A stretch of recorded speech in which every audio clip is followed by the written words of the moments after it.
This is what my shirt says, guys. Life is better with hotcakes. Look at that pancake. Do you guys see that? I love how it's got a stack of pancakes here with some butter and some syrup melting down. You better believe life is better with that shit right there, my friends. Look at that. Wouldn't you like a stack of hotcakes like that on your plate? Hey guys, it's me again, Eric here at Mountaintop 9, and in this video I'm going to be doing another unboxing. I've selected 6 titles that I've just got in the mail recently, and I want to show them to you, and I want to talk about the movies on them. Now, without any further messing around, let's get into the titles. The first one that I want to show you is this release right here. This double feature release. This is a drive-in double feature release from Dark Force and Code Red. And as you can see there, it's got the Gates of Hell on it and Psycho from Texas. And this cover's really cool, guys. As you can see there, it's got the classic Gates of Hell cover art. And then there's some embossing here where it's coming out on the slipcover. You can feel it in the title too. There's some embossing. And I think it glows in the dark. I think they also made the zombie head glow in the dark. Let's take a good look at that there. I think they did a really good job with the layout of this release with the slipcover. And then here's the back. Check out the back there. I love how they got the zombie demon girl that appears outside her brother's window. You know those scenes? Man, those scenes scared the shit out of me when I was a kid. So they put her on the back there. Anyway, I first heard about this release back when it initially came out. It's been out for a few years now. Hell, I think it might have come out in 2019 or 2020, somewhere in that ballpark. And anyway, I was reminded of it recently, though, when I was watching the channel. You know, my friend, I've appeared on his channel before, Goraphobe. His name is Manic. I think his channel goes under the name of GAP now, but whatever the case, I was watching a Fulci collection video that he did recently. And so I was checking out that video, and in that video, he's showing his different Fulci Blu Rays and other things from his collection. And he showed this release. And when he showed this, the thing that really drew my attention was the fact that it has Psycho from Texas on it. Because I've never owned Psycho from Texas on anything other than the original I think it came out, Paragon put it out on VHS back in the day. Okay, but other than that, I've never had it on DVD or Blu Ray or anything like that. So just the fact that they take the Fulci classic Gates of Hell and they pair it with Psycho from Texas, that was enough for me to want to grab this release. Like I said, it was Dark Force Entertainment and Code Red that put out this release. And I'll tell you what, guys. Besides the packaging, which is really cool. So once again, here's the slipcover, but then on the inside, that's just a really nice layout. Really nice cover. It's really nice and clean. I really like that. And then, check that out there. And then see the back. That's really cool. It's just a really cool release. Very nice and clean. I really like this layout. Now, as far as the movies on this release are concerned, hands down, the best one is The Gates of Hell, also known as City of the Living Dead. For me personally, The Gates of Hell and House by the Cemetery are my 2 favorite Lucio Fulci flicks, guys. They've always been my favorites. I remember in the late 90s and early 2000s, it seemed like most people would always say that The Beyond was Fulci's masterpiece, his best work, his best film. For me, that I never agreed with that. My favorites have always been, I like The Gates of Hell better. Gates of Hell and The Beyond are very similar in a lot of ways, but the thing I really like about Gates of Hell, the reason I give it the edge over The Beyond, is I think Gates of Hell has a darker atmosphere. It's a lot more over the top, evil atmosphere, the fog everywhere. It's just very dark. And then it's got the show-stopping gore scenes. I mean, you've got the girl just vomiting out her entire intestinal tract, all of her guts and all of her internal organs just pouring out of her mouth like a faucet. That scene blew my mind when I was a kid. Just thinking about it right now, even to this day, that's a really grotesque scene. I remember the first time I saw that scene, me and my best friend when we were kids, we rented it was at a birthday party. Actually, I just had a birthday party, and me and him went and rented 3 movies that evening. We rented Friday the 13th Part 3, House by the Cemetery, and The Gates of Hell. And you guys want to know what's hilarious at the time is back then, when he picked The Gates of Hell, I picked House by the Cemetery. But it's not like before we went in the video store that we had some kind of powwow and said to each other, hey, we got to rent 2 Lucio Fulci movies. Guys, I got to tell you, that was the furthest thing from our mind. This was back in the early 90s, and me and him had no idea who Fulci was.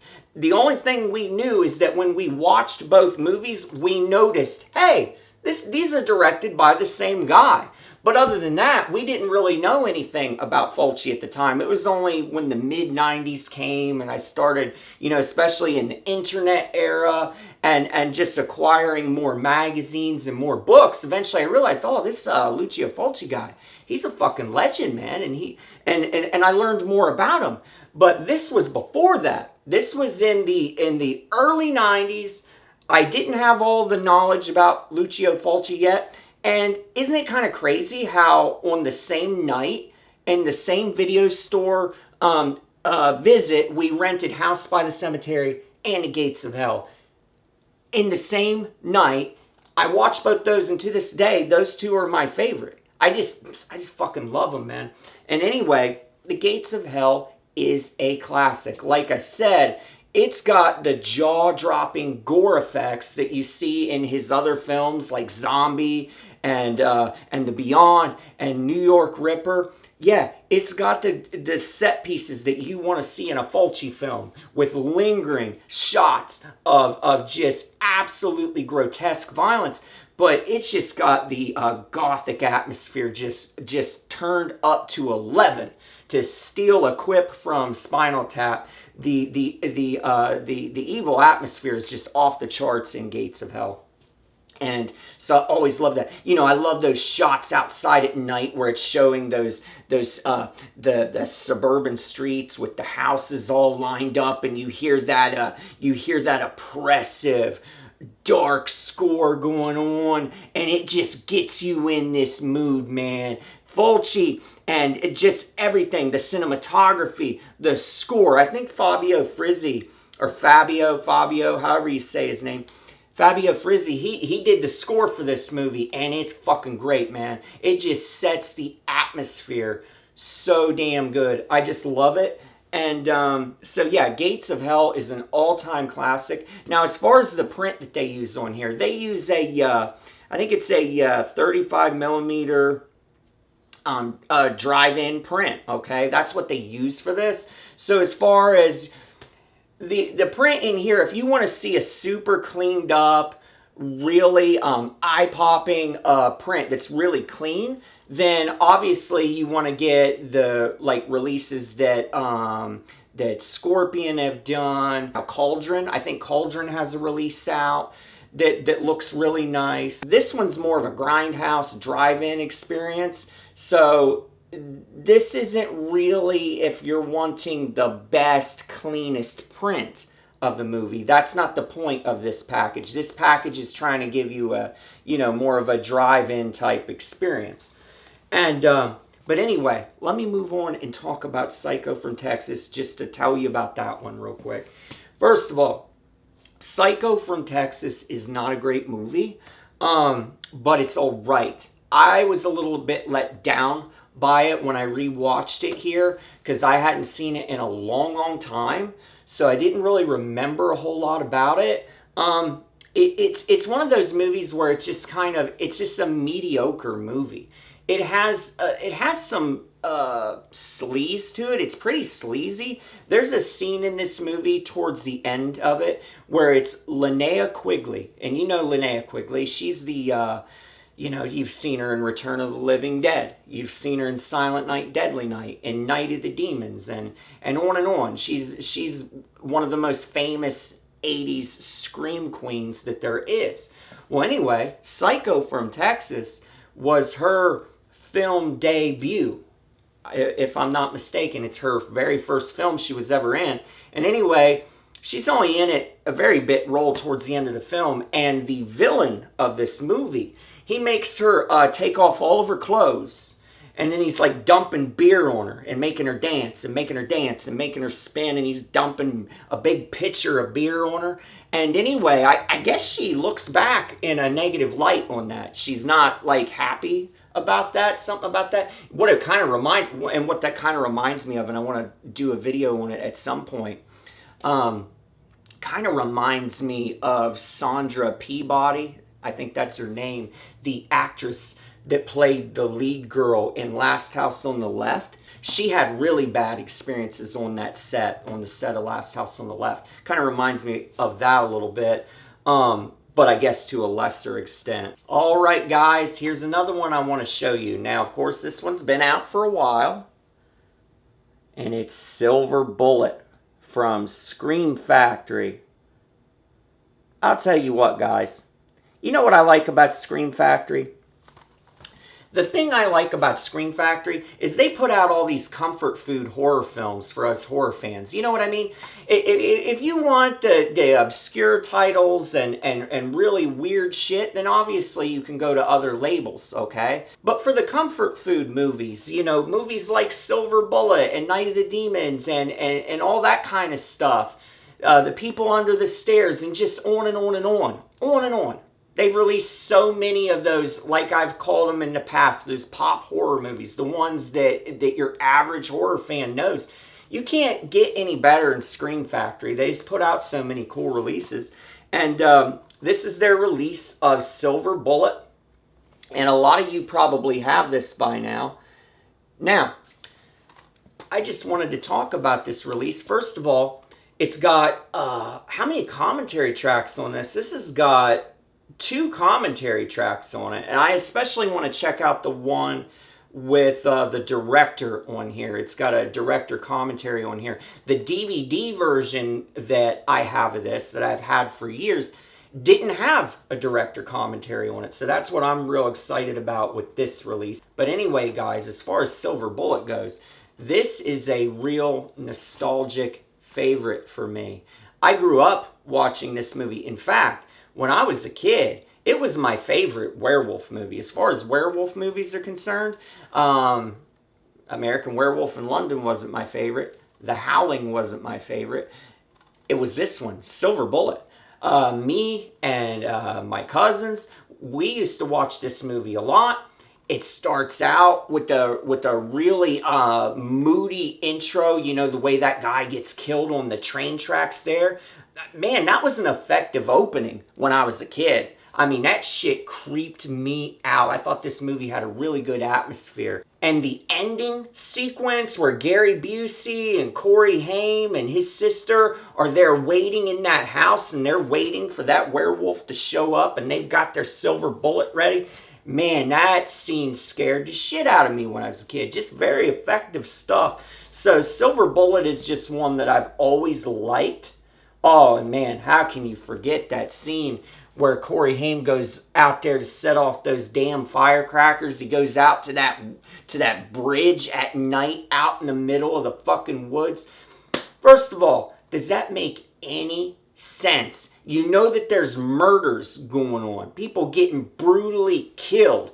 And no one knows who the hell the damn killer is. And this kid's going clear out in the middle of fucking nowhere on a bridge, setting off these fireworks at night. Man, that scene scared the shit out of me when I was a kid. And I'll tell you what, when he runs from the werewolf, when he goes back on his little motorized wheelchair and he gets back up in his room, I don't even know how he ends up going to sleep. He's seen a damn werewolf face to face. I don't even know how the kid goes to sleep. But anyway, Silver Bullet is a classic, so I had to pick this one up on Blu Ray. Really excited to hear the audio commentary on this one. Here is an interesting release right here. This is from Synapse Films, and it's called Mosquito. This one came out, the movie came out in 1995, all right? And anyway, I just watched this movie again last night, and I gotta say, if you're wanting to watch, as long as you know that this movie is super cheesy, all right? It's just campy, whatever fucking word you want to use to describe it. It's very campy, all right? And the special effects are nothing mind-blowing. It's got a mix of some really cheap practical effects, which are always good. I don't want to see no CGI bullshit. I want to see real practical effects. But the practical effects you see are really, really super cheap. And then it's got a mix of that with stop motion effects, stop motion animation. And it's a fun time, man. I like stop motion animation a lot of times when it's in movies. I'd rather see stop motion animation than fucking CGI, you know, so that's cool and everything. But you know, this movie's a mixed bag. It's got some boring scenes and whatnot of the people just wandering through the woods and whatnot, but the scenes in it where the mosquitoes are attacking people, guys, there is a scene in this movie where one of these gigantic fucking mosquitoes, and these mosquitoes, all right, they're the size, I've got a mixed breed dog. I've got a dog, he's a Morkie, all right? You know what a fucking Morkie is? A Morkie is a mix of Yorkshire Terrier and Maltese. That's what a Morkie is. Yorkie mixed with Maltese. They call them Morkies. Well, anyway, my Morkie, he's over laying in his bed right now, but he's only like this long. He's only that long, about that yay tall. Just a cute little dog. And anyway, these mosquitoes are bigger than him, okay? These mosquitoes are like this fucking big, all right? They're like yay tall. I can't even fit it in the fucking frame. They're pretty fucking big. Anyway, they have super long proboscises that just jut right the fuck out, that they jab right into people. There is a scene in this movie where this mosquito jabs its proboscis right into this woman's ass cheek. I mean, just rams it right in there, man, and blood's shooting out, and she's screaming for dear life, just screaming for mercy, and he's sucking her blood. You see the blood going up into the proboscis, and that shit that's wild, man. There's another scene where a mosquito, he takes his proboscis and he jams it right into a dude's eye. Right, just gouges right through the eye, and then he's sucking the blood out of his eye socket. So it's got some cool scenes like that. But even though you have scenes of violence like that, the movie never loses its campy tone. That's the thing about Mosquito. This is a B movie through and through. It's cheesy fun. So even though you got some blood getting thrown around, you got some scenes of violence like that, it never shifts in tone and turns into like a dark, mean-spirited movie. This movie's not mean-spirited. It's just good, cheesy fun. Gunnar Hansen is in this one, by the way. And as usual, Synapse just does a really good job. Anytime Synapse puts something out, you know you're going to get quality as far as they're going to do the best that they can as far as image-wise. And they're going to throw on some special features. So this is a fun release, Mosquito. And I'll tell you what, guys. I fucking hate mosquitoes. The other thing that's kind of funny about watching this movie right now is mosquitoes are really bad right now.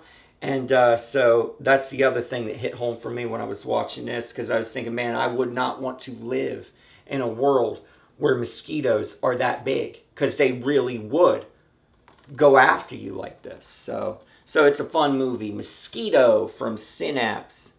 Pick that one up if you just want to watch a good, fun, cheesy movie. All right, guys, moving on to the next title. I'm going to show you a movie. This is a Bigfoot movie, all right? And it is Creature from Black Lake. See that cover there? Creature from Black Lake. And this is the gorgeous slipcover that Synapse did for this release. As you can see there. It's got the Bigfoot up there at the top. Alright. I love the back of this slipcase. Check this out.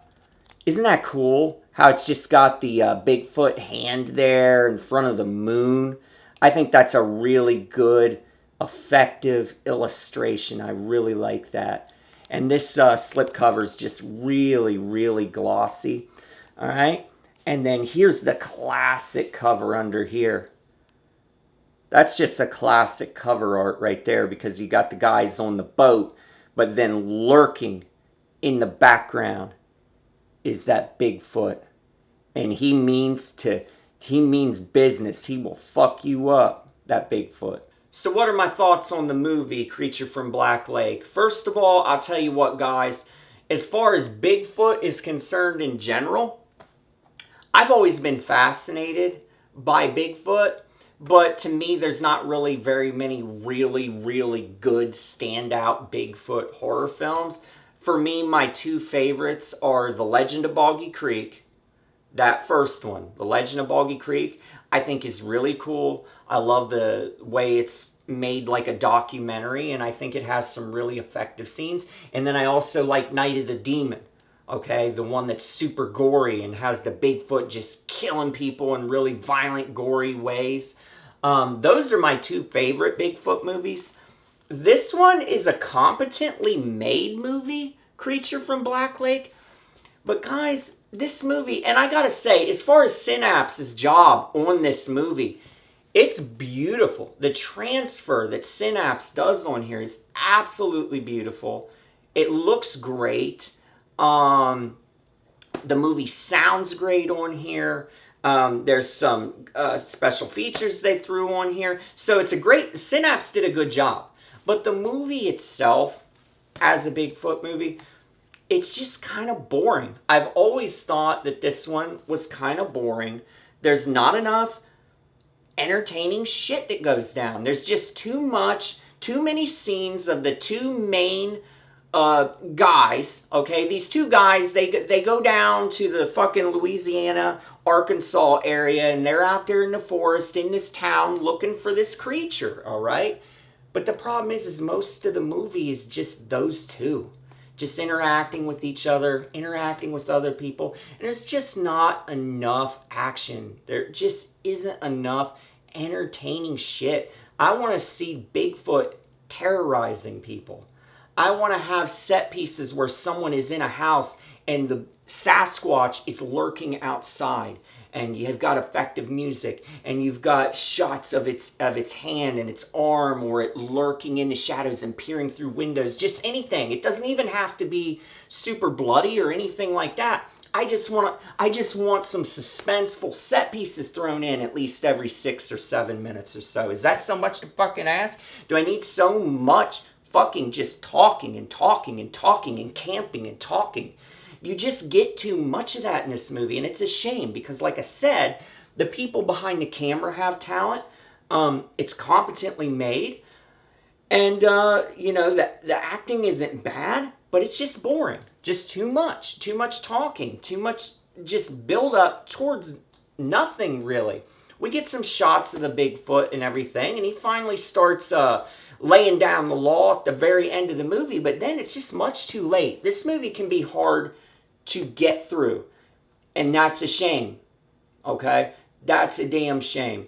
I wish this movie had been a better Bigfoot entry. You know, this movie's written by Jim McCullough Jr., and this movie's produced by Jim McCullough Sr. And of course, you know who those two are. They are behind what I would call one of the most effective horror films ever made, as far as at creating a dread-filled atmosphere, and that is Mountaintop Motel Massacre. Jim McCullough. See how it says right there? Jim McCullough's Creature from Black Lake. All right. Well, Jim McCullough, he directed Mountaintop Motel Massacre. This movie's nothing like that. This movie is not gonna, give you the creeps or anything like that. It doesn't have any of that kind of atmosphere going on. It's just kind of bland. If I was giving Creature from Black Lake a star rating out of 4 stars, I would give it 2 stars. That's what I'd do. I wouldn't give it 1 star. I wouldn't give it, 1.5. I'd just give it 2 stars out of 4 because it's just a shame. This could have been a better movie. You want to know how much I got this release for, guys? You know how much I paid for this? I got this for $5. And I bought this brand new from Synapse. I got this at the Memorial Day sale they had a month ago. And this one was only $5.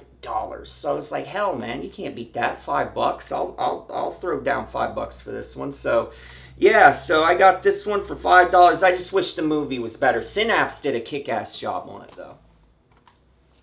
All right, guys, here's a wild one I want to show you. This release is from Severin, and it is Kathy's Curse. Now, I gotta tell you guys, this movie is weird and wild. Just a lot of crazy shit going down.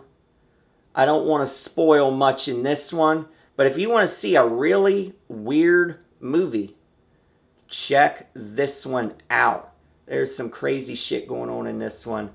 I love the releases that Severin does. Severin has put out so many good movies. But check out that cover there. The way they colored in her eyes, that green color. It's really cool on the menu screen for this movie when you're switching between the director's cut and the theatrical cut of the movie, picking which one you're going to watch. When you're going back and forth, it lights up her green eyes on the menu screen. I just think stuff like that. I'm easily impressed by shit like that. You have people's eyes lighting up green or people's eyes lighting up with red. I love stuff like that, man. I'll tell you what, I don't even know if I've ever mentioned it here on the channel before. There was a show back in the day called Beyond Belief, Fact or Fiction, all right? And you can still watch this show on Amazon Prime or Tubi or something like that. No doubt. If you go look up that show, look up Beyond Belief, Fact or Fiction. Anyway, they have an episode of that's called Red-Eyed Creature.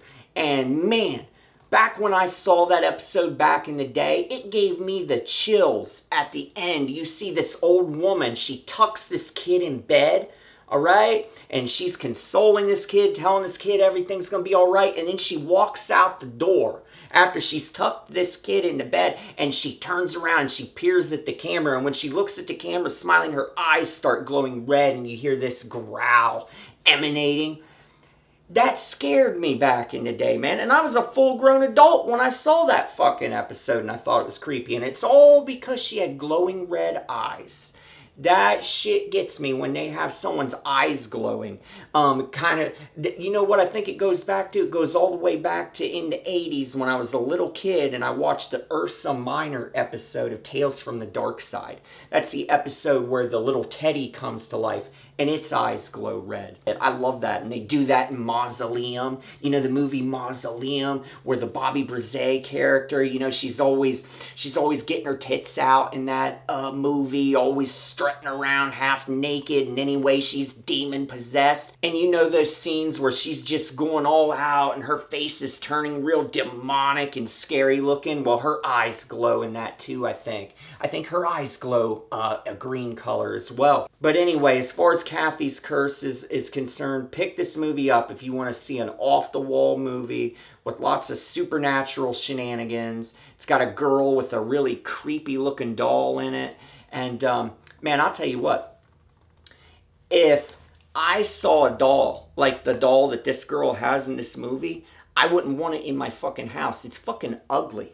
This doll that this girl has in this movie is ugly as shit. I would throw the thing straight in the trash just based on the fact that it's ugly. I don't want an ugly ass doll in my house, all right? So anyway, check this movie out, Kathy's Curse.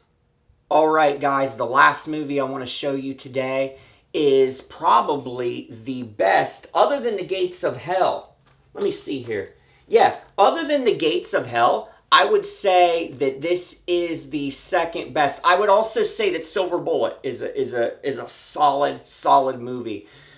But this one I would probably put as number 2 on my list out of the ones I've shown today.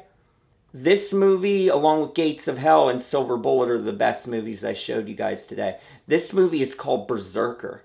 And Vinegar Syndrome put this one out a few years ago. And guys, Berserker is a really cool, overlooked 80s slasher movie. It's unique. This is a very unique movie. It stands out. It's different.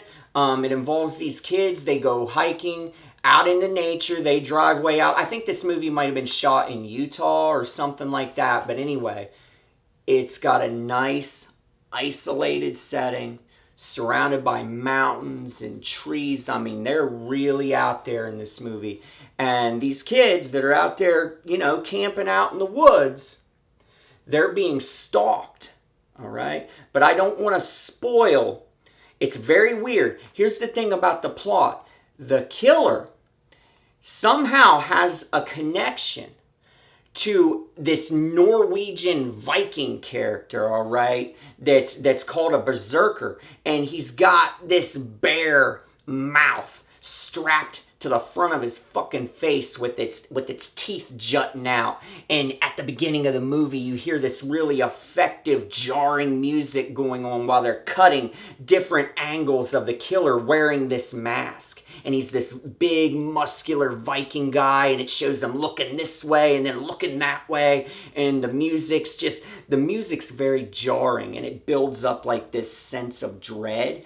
And anyway, he's got, like I said, he's got a bear face strapped to the front of his face. And what this killer likes to do is he takes those teeth from the bear mouth and he rips people's flesh out. He uses that when he's killing people. And throughout this movie, you see shots in the forest of a real bear. They actually used, in this movie, Bart the bear. Who's Bart the bear, you might ask? Well, he was a famous bear that they used in lots of different movies. One that comes to mind for me, as far as nostalgia purposes go, is The Great Outdoors. You ever seen that movie, The Great Outdoors, with John Candy and Dan Aykroyd? Man, it's a fucking classic. Absolutely hilarious movie. That's one that I grew up watching. Well, the bear in that movie is Bart the bear. Well, that same bear, they used him in this movie. Does a really good job at maintaining a dark, suspenseful atmosphere all the way through. You're not going to get any day for night shooting in this movie, my friends. This movie is shot authentically all through the night, out in the forest. So just like a movie like you see over my shoulder, you see Madman up there. Madman's the real deal when it comes to nighttime scenes. It's a movie shot all at night. Well, this movie, Berserker, once it gets to nighttime in this movie, they shoot through the night. You're not going to get no phony ass day for night shots in this bad boy. It's the real deal. So it gets a dark atmosphere going. They use lots of fog to heighten that feeling of fear. And this movie's got some bloody scenes. It's got nudity. You want to see some nudity on display. It's got that. It's got the blood. It's got the atmosphere. This is a really good, overlooked 80s slasher, Berserker. I think it's a fun time. And I definitely recommend you guys check this one out. If you've never seen Berserker, I recommend it. It's a good one. Alright guys, that's all I've got for this unboxing. I'll have another one up for you real soon, and keep watching for new content here on Mountaintop 9.